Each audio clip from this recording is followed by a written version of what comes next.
अमेरिकी कोर्ट ने मादुरो को जेल भेज दिया है। मादुरो ने कोर्ट से जमानत नहीं मांगी है। कहा है कि मैं अभी भी वेनेजुएला का राष्ट्रपति हूं। 17 मार्च को होगी अगली सुनवाई इस पूरे मामले पर। तो ये देखिए, मादुरो को जब जेल भेजा गया, ये उस वक्त की तस्वीर आपको हम दिखा रहे हैं। और निकोलस मादुरो ने कहा है कि वो अभी भी वेनेजुएला के राष्ट्रपति हैं और साथ ही साथ मादुरो ने जमानत भी नहीं मांगी है। निकोलस मादुरो और उनकी पत्नी को जेल भेजा गया। ये तस्वीरें इस वक्त आपको हम दिखा रहे हैं।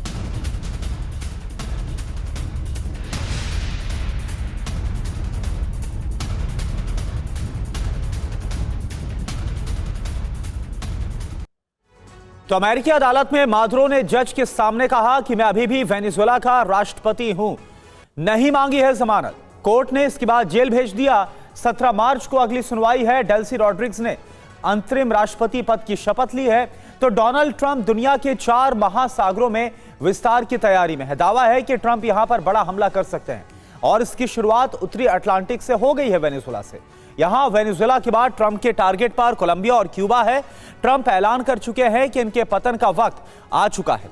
इसके साथ ही ट्रंप के टारगेट पर आर्कटिक में मौजूद ग्रीनलैंड भी है। बर्फ से ढके इस द्वीप पर डेनमार्क के नियंत्रण वाला इलाका है। ट्रंप ने कह दिया है कि इसे अमेरिका लेकर रहेगा। हिंद महासागर के पास ईरान भी अमेरिकी राष्ट्रपति के टारगेट पर है। ट्रंप ने ईरान पर दोबारा से हमला करने की धमकी दी है, जिससे कि ईरान में अब अलर्ट है। और सिर्फ इतना ही नहीं, नॉर्थ पैसिफिक में मौजूद चीन भी ट्रंप के निशाने पर है।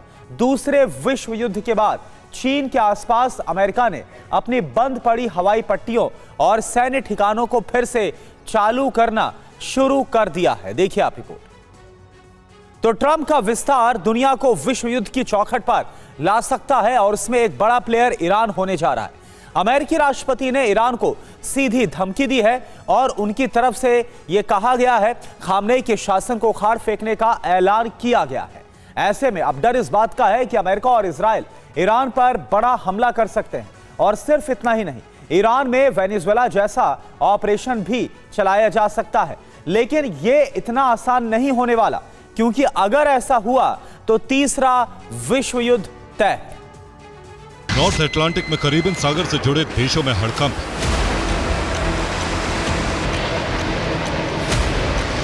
जिसकी वजह है ट्रंप का विस्तारवाद प्लान, जो सिर्फ यहीं तक सीमित नहीं रहने वाला। दावा है कि ट्रंप का अगला टारगेट ईरान होने वाला है, जहां वो सेना के दम पर खामनेई शासन का अंत करेंगे।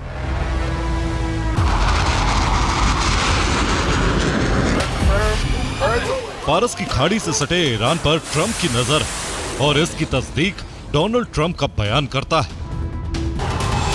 अमेरिका के राष्ट्रपति ने साफ कर दिया है, अगर ईरानी प्रदर्शनकारियों पर हमले जारी रहे तो ईरान पर अमेरिका एक्शन लेगा। ईरान बीते 8 दिन से धधक रहा है। राजधानी तेहरान से लेकर देश के अलग अलग शहरों में विद्रोह की आग भड़की, जिसे दबाने के लिए खामनेई सेना का इस्तेमाल कर रहे हैं। लेकिन इसके बाद भी विद्रोह काबू में नहीं आ रहा।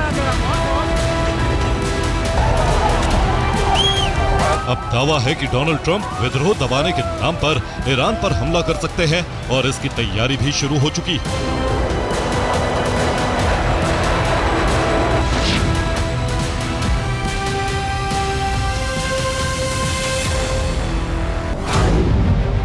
अमेरिका मिडिल ईस्ट में सैन्य तैनाती बढ़ा रहा है।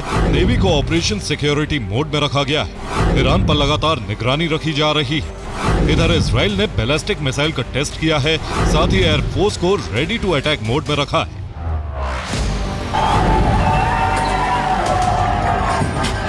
अमेरिका और इजराइल ईरान में जारी प्रदर्शनों की आड़ में खामनेई शासन खत्म करने के इरादे से हमला कर सकते हैं।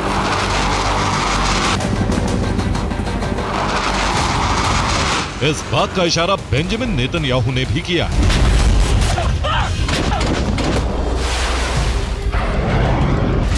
बीते 24 घंटे में ईरान के आसपास अमेरिकी सेना की तैनाती बेहद ज्यादा बढ़ चुकी है। ऐसे में माना जा रहा है कि ईरान पर हमले किसी भी वक्त हो सकते हैं।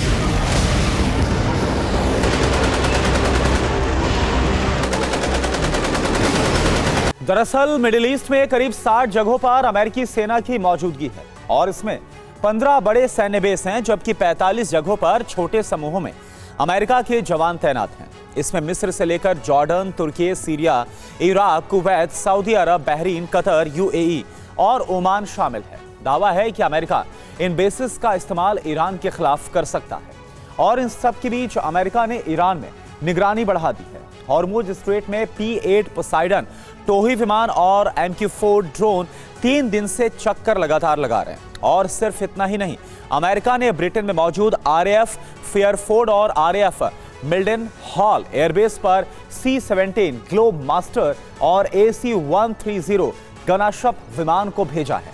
जून में ईरान पर हमले से पहले भी अमेरिका ने यहां पर अपने एयरक्राफ्ट भेजे थे।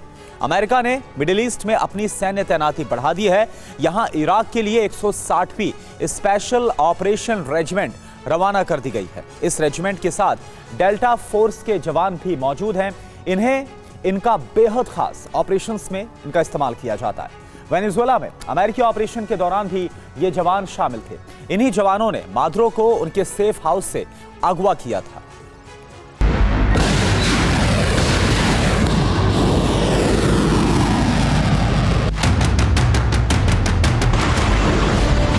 इधर इजराइल और अमेरिका के हमले की आशंका के बीच ईरान अलर्ट पर है।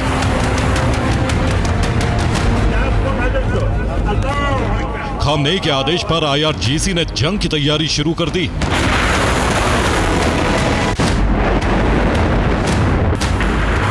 ईरान ने थल सेना, वायुसेना और नौसेना को अलर्ट पर रखा है। बैलिस्टिक मिसाइलों की ड्रिल की जा रही है। ये वीडियो इराक बॉर्डर का बताया जा रहा है, जहां ईरान ने अपनी बैलिस्टिक मिसाइलों की ड्रिल की। ईरान का फोकस सिर्फ हमले पर नहीं बल्कि डिफेंस पर भी है। ईरान में सर्वाइवल मोड शुरू हो चुका है। दावा है कि ईरान अपने सभी डिफेंस सिस्टम की जांच कर रहा है। ईरान अपनी ही मिसाइलें चलाकर उन्हें डिफेंस सिस्टम से गिरा रहा है ताकि आखिरी वक्त में एयर डिफेंस सिस्टम धोखा ना दे। दरअसल 12 दिनों के युद्ध के दौरान ईरान को बड़ा नुकसान उठाना पड़ा था, जिसकी वजह मोसाद था। मोसाद ने ईरान के एयर डिफेंस सिस्टम फेल कर दिए थे, जिसकी वजह से वो इसराइल के हमलों को नहीं रोक सका। यही वजह है कि ईरान में अभी से सर्वाइवल मोड शुरू हो चुका है। इधर ईरान के मित्र देश रूस ने ईरान को हथियारों की सप्लाई शुरू कर दी है। एक रिपोर्ट में दावा है कि रूस का IL कार्गो विमान तेहरान में लैंड हुआ है। इनसे गोला बारूद पहुंचाए गए हैं। इसके अलावा एयर डिफेंस सिस्टम भी भेजे गए हैं। सिर्फ इतना ही नहीं, रूस ने मेडागास्कर में मिलिट्री जुटानी शुरू कर दी है ताकि ईरान के साथ मिलकर समुद्री रूट को ब्लॉक किया जा सके।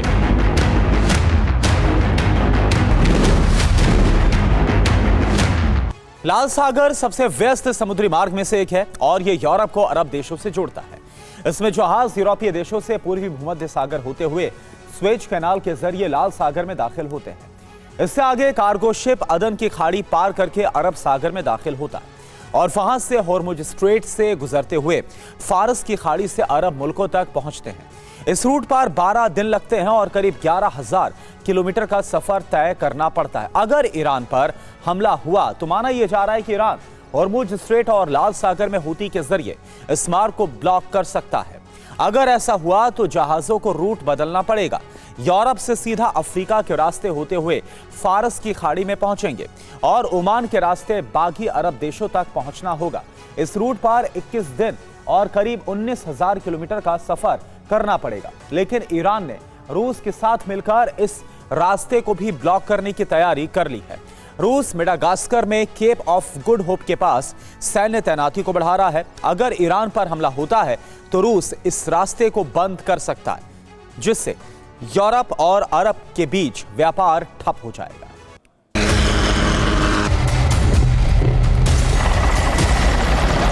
यानी अगर ईरान पर हमला हुआ और खामनेई का शासन खतरे में पड़ा तो वो सप्लाई चेन ब्लॉक कर पूरी दुनिया पर दबाव बनाने की कोशिश करेंगे। हालांकि इसके बाद भी हालात सुप्रीम लीडर के कंट्रोल में नहीं आए तो वो प्लान बी एक्टिवेट कर देंगे।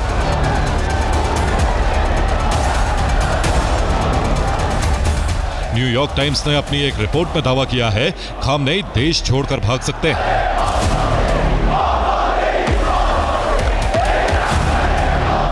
खामनेई ने देश से भागने की एक योजना तैयार की। साथ ही खामनेई ने विदेशों में संपत्ति और नकदी जुटानी शुरू कर दी। दावा है कि तेहरान से बाहर निकलने के लिए खास रूट तैयार किया गया है। वो ईरान से भागकर रूस में शरण लेंगे। उनके साथ 20 करीबी भी देश छोड़ेंगे, जिसमें खामनेई का परिवार भी शामिल होगा। दावा है कि खामनेई प्लान बी को तभी एक्टिवेट करेंगे जब उन्हें लगेगा कि सेना अमेरिका को रोकने में असमर्थ है, या फिर देश में बगावत आउट ऑफ कंट्रोल हो चुकी और सेना उनका साथ छोड़ रही। हालांकि ये खामनेई का प्लान बी है। इससे पहले वो ईरान और अमेरिका से जंग लड़ने की तैयारी में है, जिसका विस्तार पहले अरब और फिर पूरी दुनिया तक हो सकता है। Bureau report, TV9 Bharatvarsh.